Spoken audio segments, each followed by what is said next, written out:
Are you ready for the final Mercury retrograde of 2025?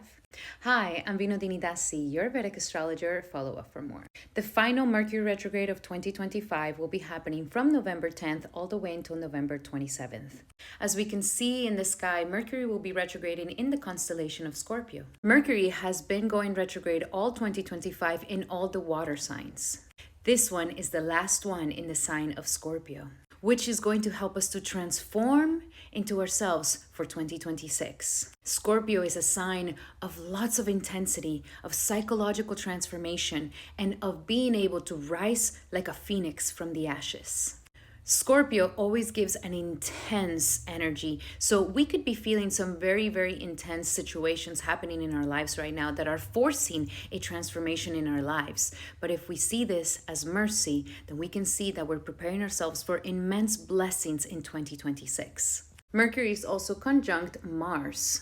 Mars in the sign of Scorpio helps us to become fearless and to face those shadows and face those inner fears that have been holding us back for a very long time. And with Mercury retrograding conjunct Mars, this is going to become really palpable in our minds. This is an incredible opportunity for us to truly ascend to a new level in our lives. However, it may feel really intense, like we're breaking up with someone, or we lost a job, or a major loss has happened in our lives, or some tragic situation has happened. But this is not against us. This is propelling us and becoming a catalyst into the transformation of what we truly desire in our hearts. By the time that the sun goes into Scorpio, which will be on the 16th, we're going to understand this a lot more clearly.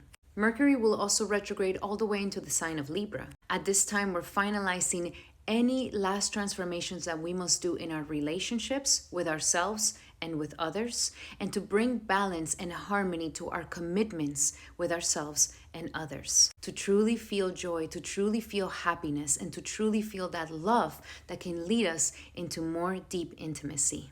This Mercury retrograde is going to teach us that when we allow vulnerability to come into our lives, we can transform into a better version of ourselves. Therefore, don't fight it. Allow for all of this to happen. And just remember that everything is temporary. This too shall pass. And that you will have in 2026 to look back and say, wow, that Mercury retrograde really aligned me with my greatest, best version of myself. May this Mercury retrograde transform you into the most beautiful version of yourself so that you can finally let go of the past and the old you.